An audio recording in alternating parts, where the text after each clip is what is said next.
বান্না করেছি, আমার আপনার থালে আপনি একসঙ্গে এসে খাবার খান। আমি নিজেও খাবার খাইনি, আমার বাচ্চা দুটো খাইনি। হযরত জাফর বিন আবু তালেব বলে, ওরে বিবি, আমাকে খাবার খাওয়ার জন্য ডাকিও না, আমাকে আহ্বান করিও না, কারণ তোমার কাছে যদি খাবার খেতে যায়, খাবার খেতে গিয়ে মহব্বত বেড়ে যাবে। বাচ্চারা কান্না করলে মহব্বত যদি বেড়ে যায়, আর এখানে যদি সময় চলে যায়, ও বিবি, পৃথিবীর জমিনে আমার নবী কষ্ট যদি পেয়ে যায়, আমার জন্য জাহান্নাম হারা আপনার বলে হ্যাঁ ওয়াজিব হয়ে যাবে, জান্নাত হারাম হয়ে যাবে। বিবি, তাড়াতাড়ি তুমি আমাকে দরজার উপর থেকে দেখে নাও। বলে, না স্বামী, আপনি বাড়ির ভিতরে আসেন। যাই আপনার জাফর বিন আবু তালেব তিনি বললেন, আমি যাব না। আর আপনার বিবি বলে, স্বামী গো, এত সুন্দর রান্না করলাম, অনেকদিন ওয়েটিং এ ছিলাম, আপনার সঙ্গে একই থালে খাবো বলে। ওরে জাফর বিন আবু তালেব ডাক দিয়ে বলে, বিবি, তুমি জানো না আমার নবী ঘোষণা করেছে যেতে হবে মতার বন্দরে।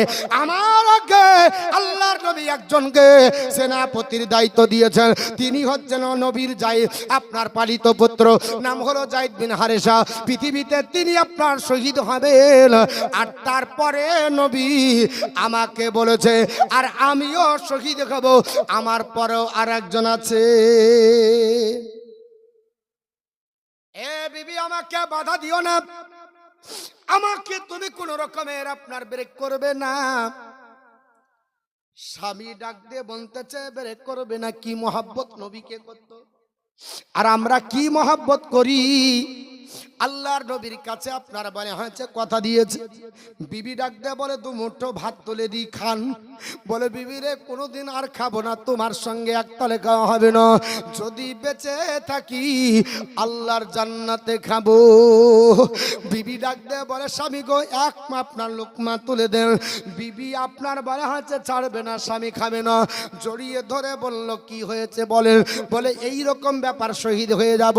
বিবি হাত তুলে মোনাজাত করে বলে, আল্লাহ পাক, আমার স্বামীর জন্য দোয়া করতেছি, আমার স্বামীর জন্য আল্লাহ কাফেরের হাতে রক্ত যেন হারাম হয়ে যায়, আমার স্বামীকে আল্লাহ গাজী বানিয়ে দুনিয়াতে পাঠাও, একসঙ্গে যেন খাবার খেতে পারি।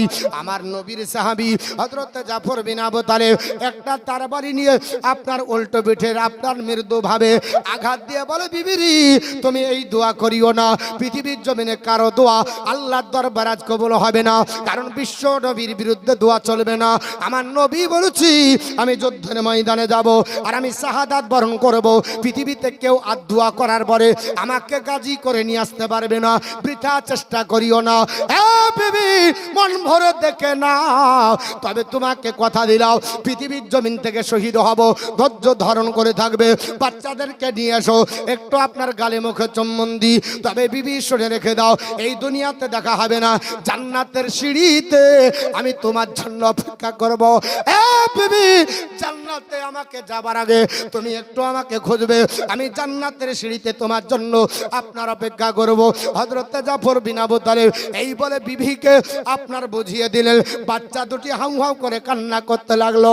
ও আব্বা জান, জিন্দগিতে কোনোদিন আপনাকে আব্বা বলে ডাকার পরে কোলে চড়ে কোনোদিন আনন্দ করতে পারলাম না। আপনি এদেশ থেকে সেদেশ পৃথিবীর বিভিন্ন প্রান্তরে ইসলাম প্রচারের জন্য যান, তবে ও আব্বা জান, আজ আপনার বাপের আপনার বলে হ্যাঁ যে কোলে চড়বো মনে করেছিলাম, বাপের সঙ্গে যাব মনে করেছিলাম, এক থালে খাবো মনে করেছিলাম, আমার আম্মা জান কত কষ্ট করে অনেক রান্না বান্না করলো, আব্বা জান খেতে পাবো না, আজ একটা আপনার থালে আপনার ভাত দেবেন না, আব্বা জান পৃথিবীর জমিনে আমরা কি খাবার খেতে পাবো না। বলে, বাবা, আমার গালে চুম্বন দিয়ে সহ্য করে নাও, পৃথিবীর জমিনে তোমরাও এই রাস্তার পথিক হবে, আর আমার জন্য দোয়া করো, আল্লাহর জান্নাতে দেখা হবে। আমার মুসলমান সাহাবাদের মতো ত্যাগ করতে পারবো? ত্যাগ শিকার হবে নাকি? আমরা তো আগে ভয়ে কাঁপতে লাগবো। আমার মুসলমান বলার উদ্দেশ্য হলো, যাই হোক, হযরত আপনার জাফর বিন আবু তালেব রাদিয়াল্লাহু তাআলা আনহু তিনি আপনার বিবির সঙ্গে বাচ্চার সঙ্গে দেখা করে আমার নবীর দরবারে হাজির হয়ে গেলেন। মসজিদের নববীতে দণ্ডায়মান। নবী ডাক দিয়ে বলে, ও আমার সাহাবী হযরত আব্দুল্লাহ রাওহা, পৃথিবীর জমিনে তুমি চলে যাও, আপনার স্বামী বিবির সঙ্গে দেখা করো, কারণ বিবাহ করেছি, এখনো বিবি কেমন ওটাও তিনি দেখতে পাননি।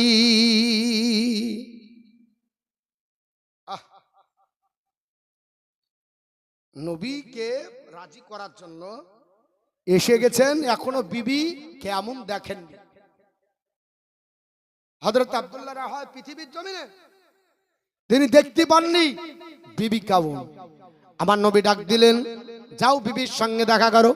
ঘোড়ার উপর চড়ে বলছেন, ইয়া রাসূলুল্লাহ, আমি যাবার পরে বিবিকে যদি দেখি বিবির সঙ্গে আলিঙ্গন হয়নি, বাসর রাত্রে যদি চলে যায় যুদ্ধের ময়দানে যাওয়া হবে না, অতএব ঘোড়ার উপরে আমি আপনার সৈনিক সেজে আমি যাব, দেরি করব না যুদ্ধের ময়দানে যাবার জন্য। হযরত আব্দুল্লাহ রাওহা পৃথিবীর জমিনে যাবার পরে বিবিকে ডাক দিয়ে বলে, বিবি রে, একটু আপনারা আসো। বিবি ছিলেন নাই পারেন আল্লাহর বান্দি, কোরআন তেলাওয়াত করতেছিলেন আর কোরআন পড়তেছিলেন। আবার যখন বেরোন কোরআন বন্ধ করে দিলেন। এ মুসলমান, হযরত আপনার বলে হাজ আব্দুল্লাহ রাওহা পৃথিবীর জমিনে, আপনার পৃথিবীর জমিনে আপনার বলে হাজ দৌড়ে আসলেন। স্বামী আপনার বলে হাজ বিবি একত্রিত হলো। ওগো স্বামী, আপনি আমাকে দেখবেন, আমি আপনাকে দেখব, আমাদের আপনার মিলন হবে, আমাদের ফুলসজ্জা হবে। আর আপনি পৃথিবীতে এখন কোথায় ঘোড়ায় চলে যাবেন? বলে আমার নবী ডাক দিয়েছে, যুদ্ধের ময়দানে যাব, আর দেখা হবে না। ও স্বামী, কি ব্যাপার? আপনাকে দেখতে চাই। বলে না রে বিবি, আমাকে এত বেশি করে আহ্বান করো না। তোমার মহব্বতে পড়ে যাবার পরে যদি তোমার চেহারা দর্শন করতে করতে মহব্বত বেড়ে যায়, আর যুদ্ধের ময়দানে সাহাবীরা যদি চলে যায়, আমার নবী যদি নারাজ হয়ে যায়, তাহলে কিয়ামতের দিন আমি আল্লাহর দরবারে মুখ দেখাতে পারবো না। কারণ নবীর আশিক ছাড়া আল্লাহর জান্নাত হবে না, নবী এছাড়া জান্নাত পাবে না। আরে দিওয়ানা, নবী ছাড়া জান্নাত পাবে না। জোরে ব্যাটারিতে চার্জ তুলতে হবে। প্রথমে যেমন ছিল ওরকম আর নাই। মৌলবি, তোমার মতো কি আমরা গলা ভাঙ্গে লাস্টে পরে আপনার বলে হয়েছে ওষুধ খাবো?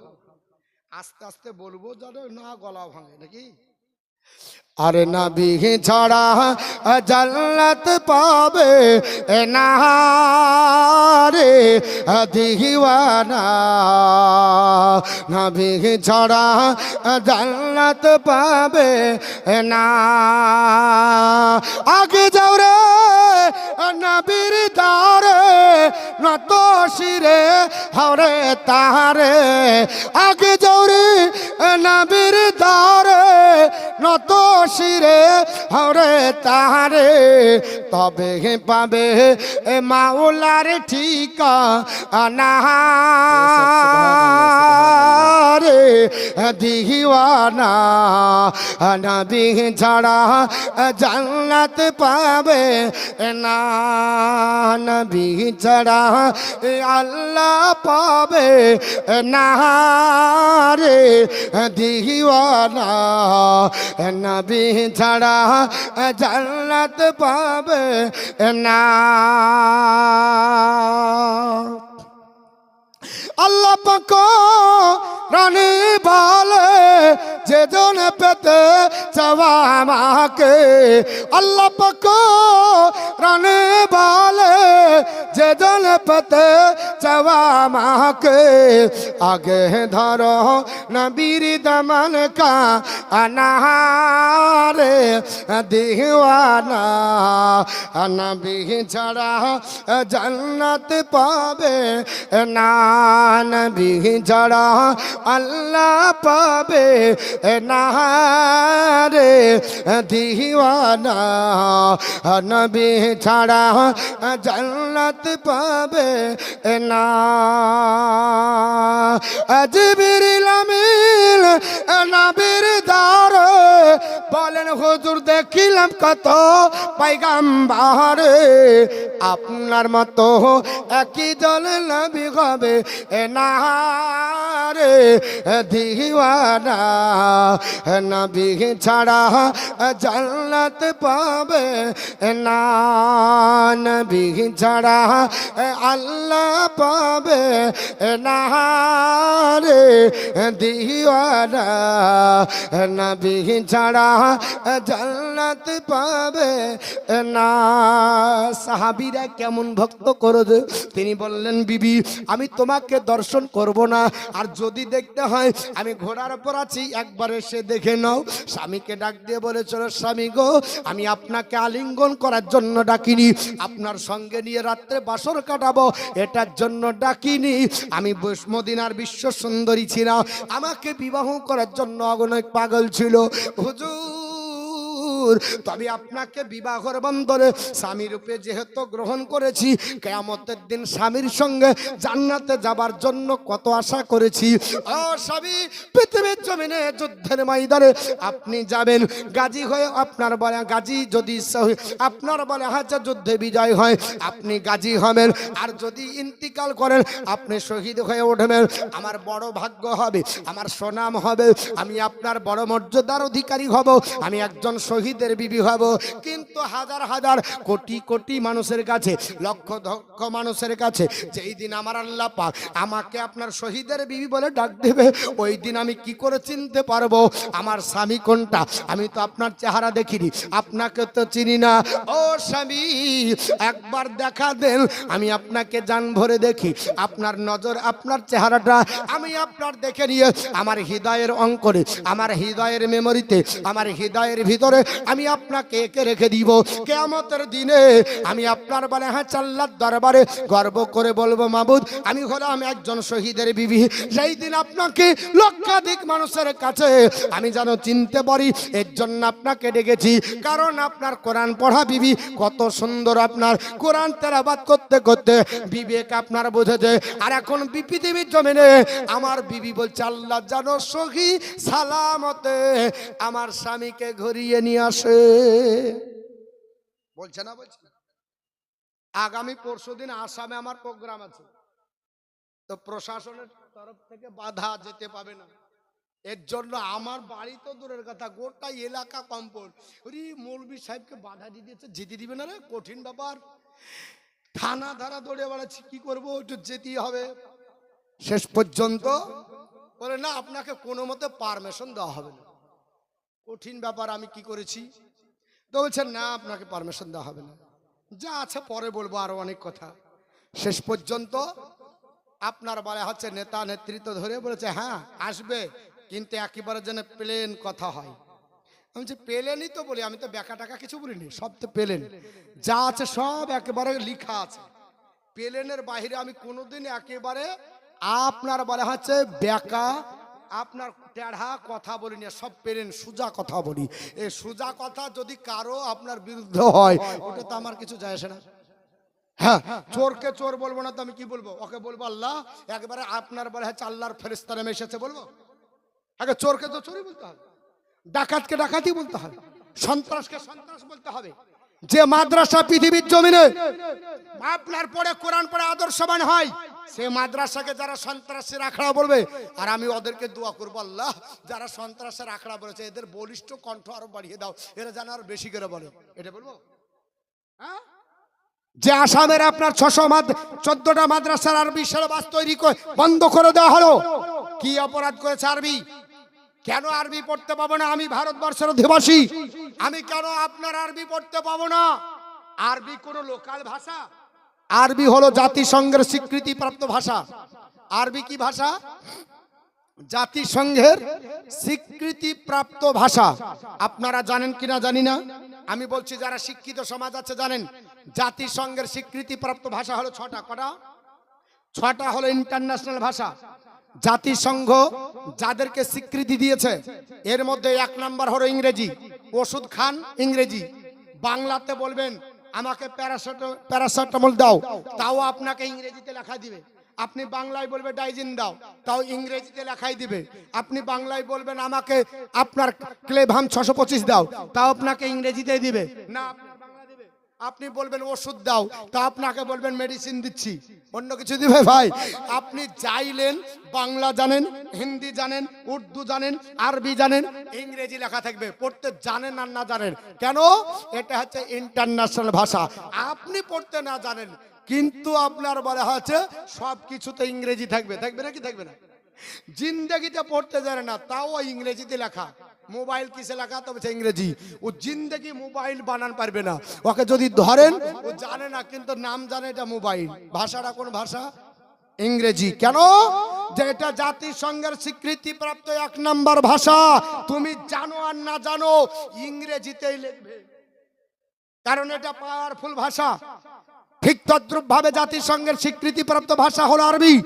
এটা হলো 2 নম্বর গোটা বিশ্বের মাটিতে। কয় নম্বর?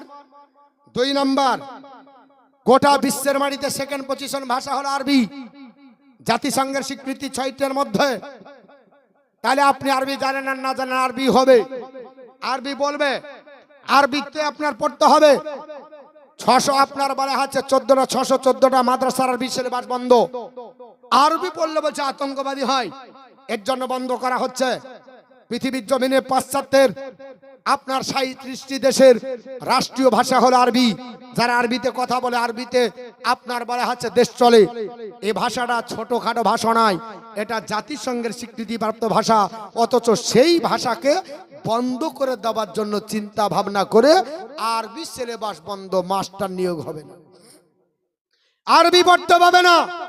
শোনেন, যারা আরবি বন্ধ করার চেষ্টা করেছিল, আমার আল্লাহ বন্ধ তাদেরকে করেছে, পারেনি।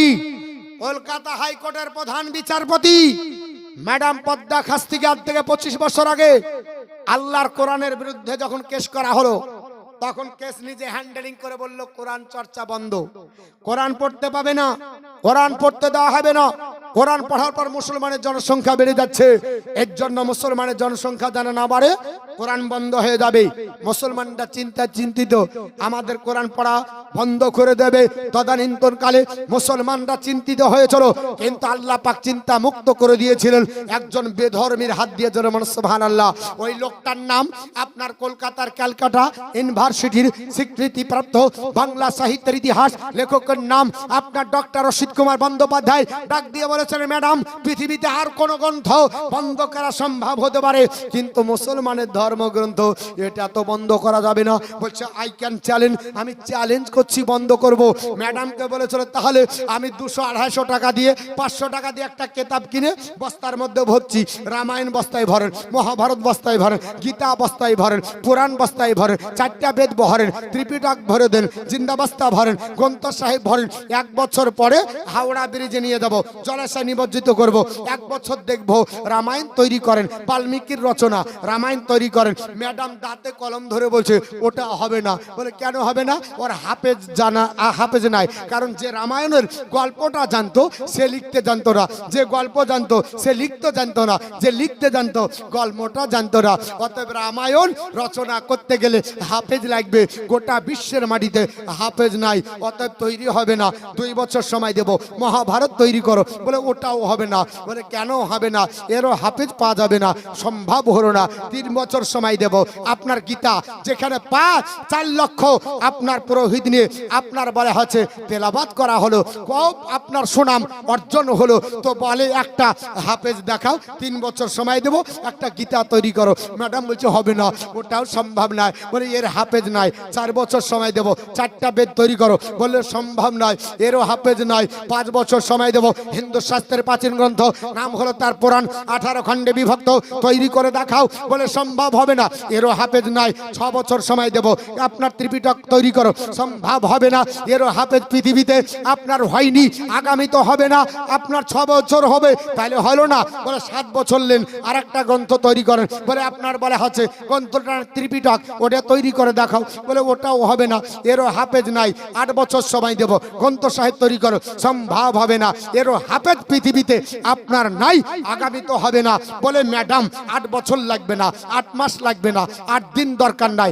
মাত্র একদিনের 8 ঘন্টা সময় দেন। মুসলমানের ঘরে ছেলে আপনার হাফেজে কোরআন, মুসলমানের ঘরে ছেলে মাদ্রাসা পড়ায় স্টুডেন্ট হাফেজে কোরআনকে একদিন যদি আপনার 3 ভাগ করে 8 ঘন্টা সময় দেওয়া যায়, 8 ঘন্টার ব্যবধানে পবিত্র কোরআনের সূরা ফাতিহার আলিফ লাম থেকে শুরু করবে, এক লাগার যদি কন্টিনিউ 8 ঘন্টা তেলাওয়াত করে সূরা নাসের শিন পর্যন্ত, এক জায়গায় দাঁড়িয়ে আল্লাহ রেকর্ডিং করা কোরআন এক জায়গায় দাঁড়িয়ে আপনার বলা হয়েছে 8 ঘন্টার ব্যবধানে শুনিয়ে দিতে পারে। পারে না? পারে না?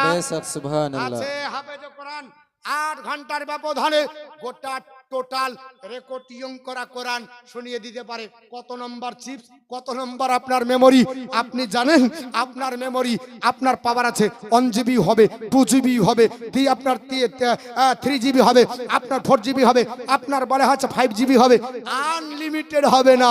আনলিমিটেড কথা হবে, আনলিমিটেড আপনার বলে হচ্ছে আপনার অন্তরের ভিতরে আপনার বলে হচ্ছে জেরক্স করে আপনার রেকর্ডিং করে রাখতে পারবেন না। কেন?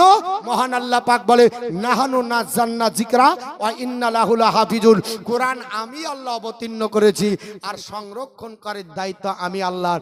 মোল্লার হাতে ছেড়ে দিইনি, মোল্লা বলছে ডিলিট করব, আর আমি আল্লাহ পাক বলছে হাজার হাজার হাফেজ আমি আল্লাহর বান্দা তৈরি করে দেব। শুধু বলতে দে, এখনই জেরক্স মেশিন শুরু হয়ে যাবে। এক একটা হাফেজ 8 ঘন্টার ব্যবধানে কোরআন গোটা বাড়ি বাড়ি তৈরি করে দেবে। জোরে বল, পারবে না? পারবে না?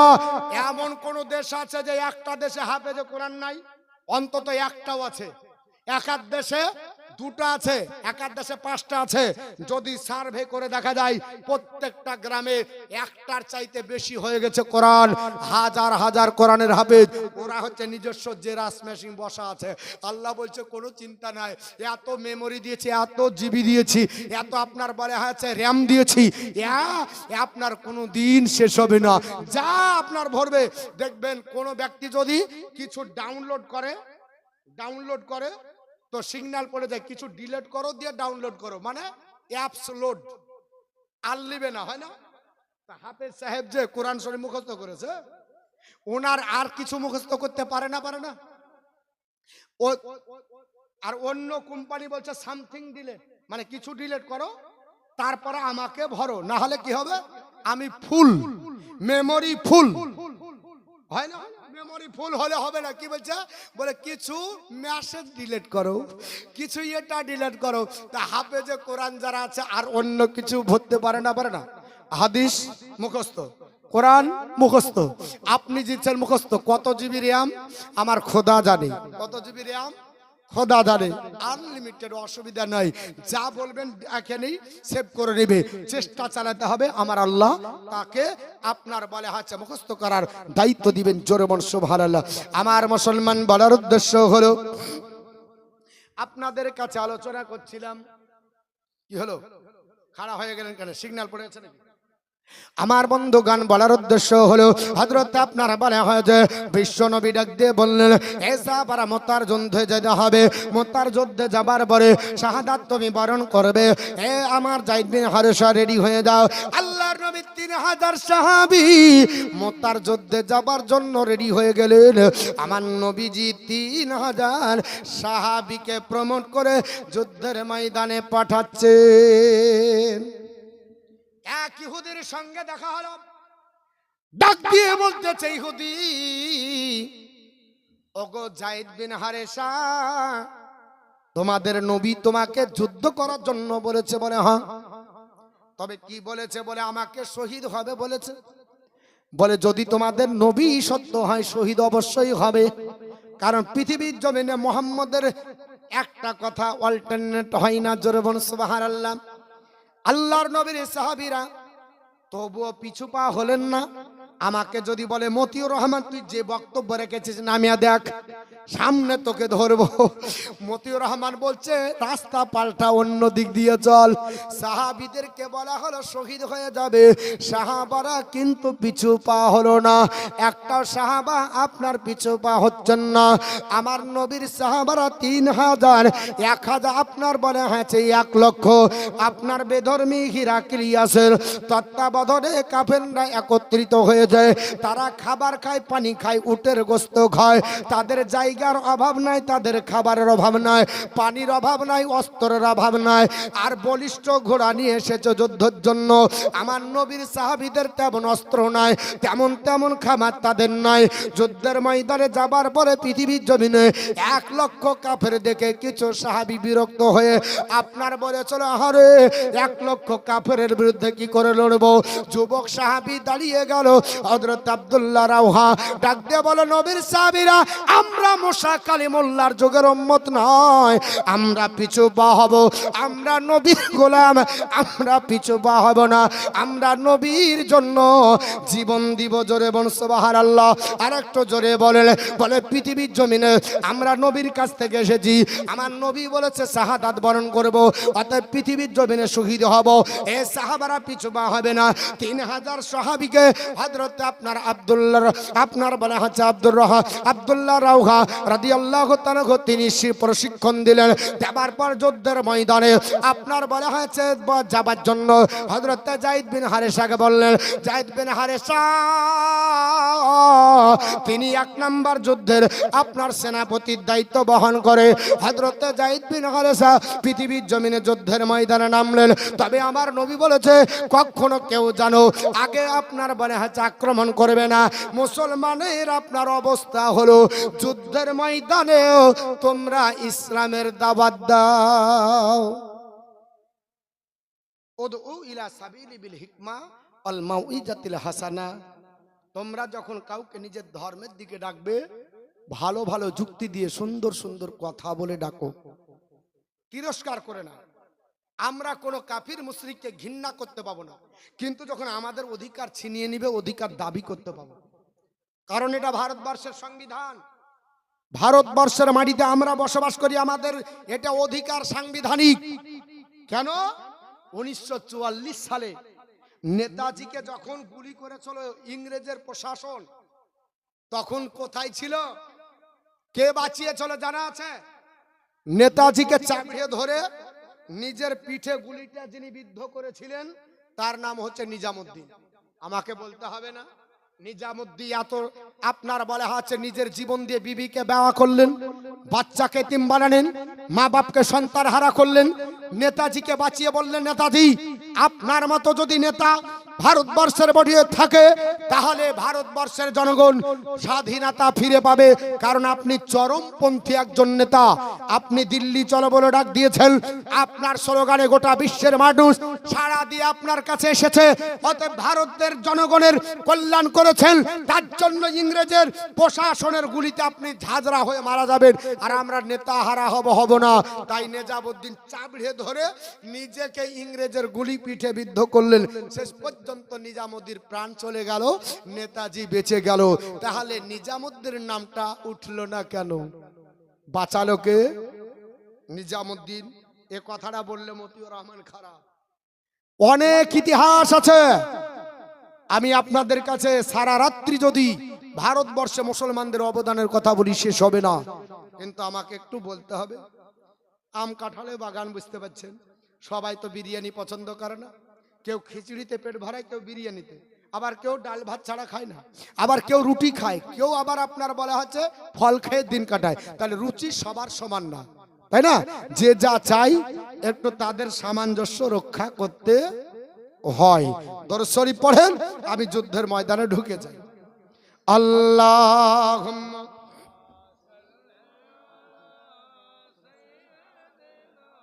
মাওলানা মুহাম্মদ ওয়া আলা আলি সাইয়্যিদিনা মাওলানা মুহাম্মদ সাল্লাল্লাহু তাআলা আলাইহি ওয়াসাল্লাম। আমার মুসলমান বলার উদ্দেশ্য হলো, হযরত যায়েদ বিন হারেসা তবু ইসলামের দাওয়াত দিয়েছিলেন, কাফেরেরা গ্রহণ করলো না। শেষ পর্যন্ত যুদ্ধের বড় ঘটনা বাবা, আপনার যায়েদ বিন হারেসা আপনার কলা গাছ, কচু গাছ আপনার কাটা কাটতে করতে কাফেরদেরকে আপনার বিভ্রান্ত করলেন। সবাই অবাক হয়ে গেল, আহারে মুসলমানের বীর যোদ্ধা এত শক্তিশালী, পৃথিবীতে একটা যুবক মাত্র মাত্র আমাদের 1 লক্ষ সৈন্যকে আপনার হিমশিম খাইয়ে দেয়, 1 লক্ষ সৈন্যকে বিভ্রান্ত করে দিল। তোমরা একে একে কেউ যাবে না, চতুর্দিকে তীর বল্লম নেজা চালাও। শেষ পর্যন্ত এমন আপনার নেজা বল্লম চালালো, তীর ধনুক চালালো হযরত যায়েদ বিন হারেসা রাদিয়াল্লাহু তাআলা আনহুকে ওই মোতার প্রান্তরে আপনার বলে হাতে জমিনে আপনার বলে হাতে তরবারি দিয়ে জমিনে যখন লুটিয়ে ফেলেছে, হযরত যায়েদ বিন হারেসা ডাক দিয়ে বলতেছে, ও নবীর সাহাবী, ওগো আপনার জাফর বিন আবু তালেব, আজ তুমি আমাকে দেখো, ওই তাবু থেকে একটু লক্ষ্য করো, আমি নবীর সাহাবী আর হয়তো পৃথিবীতে বাঁচবো না, আমি হয়তো চলে যাব, তবে নবীর পতাকা নিচে নামতে দেব না, আমার জীবন চলে যাবে। গোলামানে মুস্তফা জান দেনে से डरते नहीं, सरकार जाए आ रहा जाए कुछ परवाह नहीं करते। হযরত আপনার জাফর বিন আবু তালেব তিনি আপনার দৌড়ে আসলেন, নিজের হাতে আপনার বারে হাতে ওই আপনার পতাকাটা ধারণ করলেন। আর হযরত যায়েদ বিন হারেসা আমার নবীর সাহাবীর সামনে কলমা পড়তে পড়তে আপনার বিদায় নিলেন। কারণ নবী বলেছে, সাহাবারা মান কানা আখিরি কালামিহি লা ইলাহা ইল্লাল্লাহ দাখালাল জান্নাহ, যার জীবনের শেষ বাক্য হবে লা ইলাহা ইল্লাল্লাহ মুহাম্মাদুর রাসূলুল্লাহ, সে আল্লাহর জান্নাতে যাবে। হযরত যায়েদ বিন হারেসা পৃথিবীর জমিন থেকে বিদায় নিলেন। সাহাবারা কেমন আপনার জীবন তৈরি করেছিল। জাফর বিন আবু তালিব পতাকা ধরলেন, তিনিও বক্তৃতা করেছিলেন, লম্বা বক্তৃতার পরে তারও বক্তৃতা শুনলো না। যুদ্ধের জন্য আহ্বান করা হলো, উনি যুদ্ধের জন্য আহ্বানে সাড়া দিলেন, যুদ্ধের ময়দানে তিনি চলে গেলেন। হযরত জাফর বিন আবু তালেব যুদ্ধের ময়দানে সিংহের ন্যায় যুদ্ধ করেছিলেন, বীর মুজাহিদের মতো যুদ্ধ করলেন, কাফেরদেরকে আপনার পৃথিবীর জমিন থেকে ধ্বংস করে দিয়েছিলেন। তিনারও ক্ষেত্রে তাই ঘটেছিল। শেষ পর্যন্ত এমন পরিণতি হলো, সবাই বলল, শোনো, জাফর বিন আবু তালেবকে এইভাবে পরাজিত করা যাবে না, কারণ এটা পৃথিবীর জমিনে স্বাভাবিক জ্ঞান নিয়ে তারা আসে না। মুসলমানদেরকে পরাস্ত করতে গেলে চতুর্দিক থেকে নেজা চালাতে হবে, বল্লমের আঘাত চালাতে হবে। এ মুসলমান যায় আপনার জাফর বিন আবু তালেবের উপরে আপনার নেজা বল্লম আপনার চালানো হলো। শেষ পর্যন্ত জাফর বিন আবু তালেবকে লক্ষ্য করে বলা হলো, ওর পতাকাটা নামিয়ে দিতে হবে। হাতে যে পতাকা আছে, মুসলমানের পতাকা যদি নিচে নেমে যায়, মুসলমানরা হারেসমান হবে, মুসলমানরা পদদলিত হবে, যুদ্ধ করতে পারবে না। হযরত জাফর বিন আবু তালেবের হাতে পতাকা, আর একজন কাফির আসার পরে ওই পতাকা ধরা হাতে এমন একটা তরবারি মারলো, জাফর বিন আবু তালেবের হাতের আপনার বাজু থেকে আপনার কেটে ঝুলতে লাগলো। ও মুসলমান, হযরত জাফর বিন আবু তালেবের হাতটা ঝুললো, তাড়াতাড়ি আপনার দাঁতের মধ্যে ওই পতাকাটা ধরলেন, বাম হাতে তিনি আপনার তরবারি ধরলেন, আর বললেন, মাবুদ গো, আমাকে তুমি সহ্য দাও, আমাকে ধৈর্য দাও, আমার ডান হাত চলে যেতে পারে, কিন্তু ইমানি জাজবা যায়নি। ডান হাত আপনার কেটে গেল, কেটে যাবার পরে চামড়াটা ঝুলছে, আপনার কাটা হাত লটপট করে, কাটা হাত আপনার লটকাতেছে। আমার মতো মতিউর রহমান হলে ওই হাতটাকে জোড়া দেওয়ার জন্য ব্যস্ত হবে। হযরত জাফর বিন আবু তালেব যুদ্ধের ময়দানে অসুবিধা হচ্ছিল, এইভাবে নিচের জমিনে রেখে উনি আপনার মোতার প্রান্তরে নিজের আপনার পা হাত দিয়ে চেপে ধরে আল্লাহু আকবার বলি বাকি হাতটা ছিঁড়ে দিলেন। ডাক দিয়ে বললেন, আল্লাহ, এই হাতের জন্য অসুবিধা যদি হয়, যুদ্ধের ময়দানে যুদ্ধ হবে না, আমার নবীর মহব্বত দেখতে পারবো না, নবীকে দেখাতে পারবো না। মাবুদ গো, একটা হাত আমার জন্য যথেষ্ট। হযরত জাফর বিন আবু তালেব শেষ। এটা কেন তো আসলেই ছেড়ে দেব, আর যদি মনে করেন যে এখন ছেড়বো তাহলে ছেড়ে দিই। আমার বন্ধু গান বলার উদ্দেশ্য হলো, বক্তা যদি বসে থাকে চিরকুট দেন, কারণ আপনি বকছেন ওখানে বসে আছেন, সেটা আলাদা ব্যাপার। আমার বন্ধুগণ বলার উদ্দেশ্য হলো, পৃথিবীর জমিনে নিশ্চয় বক্তা চলে আসবে, কারণ ওয়েটিং ইজ মেন্টালি টর্চার, মানসিক আঘাত। আর আপনার বক্তা আসলে আমি কিন্তু দাঁড়াবো না। কেন? কারণ time and tide wait for নাই, সময় কারোর জন্য অপেক্ষা করে না। মৌলবি তুমি এদিক ওদিক ঘুরে ফিরো, আমি কিন্তু ঠিক ঘুরছি। আমি একবারে 11টা মনে হয় পার করলাম নাকি, ঘড়ি 11টা যদি পার করে মৌলবি তুমি বুঝতে না পারলে আমি বুঝে নিয়েছি সিগন্যাল তোমার হয়ে গেছে, কারণ 1টা 1:30তে বক্তব্য শেষ করতে হবে। তোমার মতো তো আমি পাগলা মৌলবি না, আমি ঠিক ঘুরছি, ঘুরতে ঘুরতে ঠিক পার করে দিয়েছি। আমার বন্ধুগান বলার উদ্দেশ্য হলো হযরত আপনার জাফর বিন আবু তালিব রাদিয়াল্লাহু তাআলা আনহু, তিনি আপনার একটা হাতকে আল্লাহু আকবার নারে তাকবীর বলে জনসম্মুখে ছিঁড়ে দিলেন। এক হাতে আপনার তরবারি আর এক হাতে আপনার দাঁত দিয়ে তিনি আপনার ধরেছেন আপনার ইসলামিক পতাকা। মুসলমান যুদ্ধের ময়দানে যুদ্ধ করতেছে, আপনার বলে হয়েছে সবাই অবাক হয়ে গেল, কোন হাতে তরবারি ধরলো, কোন হাতে তরবারি ধরলো, হাতটা তো কেটে দেওয়া হয়েছে। সবাই বলল তরবারি তো আপনার দিয়ে হাত কেটে দিয়েছে। আপনার আসার পরে দেখা গেল হযরত জাফর বিন আবু তালিব হাত দিয়ে তরবারি আপনার পতাকা ধরেননি, হাত দিয়ে ধরেছে একটা তরবারি আর দাঁত দিয়ে ধরেছেন ইসলামিক পতাকা। ও নবীজির মহব্বতের সাহাবী, তিনি ডাক দিয়ে বলে আল্লাহ তোমার কাছে সাক্ষী রেখে দিলাম, আল্লাহ তুমি দেখো আমি পৃথিবীর জমিনে আমার জীবন চলে যাবে, নবীর মহব্বত চলে যাবে না, নবীর মহব্বত কমতে দেব না। কাফেররা বলল না না, ওকে যদি কাবু করতে হয়, ইসলামিক পতাকা যদি নামিয়ে দিতে হয়, আর একটা হাত কেটে দাও, তাইলে 2টা হাত কেটে যাবে। তাহলে কি করে যুদ্ধ করবে? হযরত জাফর বিন আবু তালিবের বাম হাতের উপরে আপনার তরবারি চালিয়ে দেওয়া হলো, বাম হাতটা জমিনে কেটে পড়ে গেল। হযরত জাফর বিন আবু তালিব তবুও তিনি বললেন না না না, আমার 2 হাত চলে যাবে, আমার ইসলামিক পতাকা নামবে না, আমি নবী পৃথিবীতে নবীর পতাকা নামতে দেব না। ও জাফর বিন আবু তালিব আপনার দাঁত দিয়ে ধরে ডাক দিয়ে বলে নবীর সাহাবারা, আমি এখনো বেঁচে আছি, আমি এখনো শহীদ হয়ে যাইনি, এখনো নবীর পতাকা ধরে আছি, আমি যুদ্ধের ময়দানে আছি। আপনার বাজুর উপর চাপিয়ে দেওয়া হলো, বাজু কেটে দেওয়া হলো, আপনার বাম পা কেটে দেওয়া হলো ফুটবলের মতো, তবু আপনার বলে হয়েছে দাঁত দিয়ে শুয়ে শুয়ে পতাকা চালিয়ে ধরেছে। ও মুসলমান, ইসলাম কাকে বলে? এমনি ইসলাম আসেনি, নবীর সাহাবীদেরকে আপনার জীবন দিতে হয়েছে, বিবিদেরকে বাচ্চা বা বিয়ে করতে হয়েছে, বাচ্চাদের ইতিম করতে হয়েছে, মাকে সন্তান হারা করতে হয়েছে, রক্তের বন্যা বয়াতে হয়েছে, এর জন্য ইসলাম এসেছে। এমনি ইসলাম আসেনি। হযরত আপনার জাফর বিন আবু তালিব রাদিয়াল্লাহু তাআলা আনহুর পৃথিবীর জমিনে 2 বাজু কাটিয়ে দিয়ে আপনার ক্ষান্ত হলো না। পৃথিবীর জমিনে জাফর বিন আবু তালিবের উপরে নারে তাকবীর, नारे तकबीर, नारे रिसालात, मसला के आला हजरात।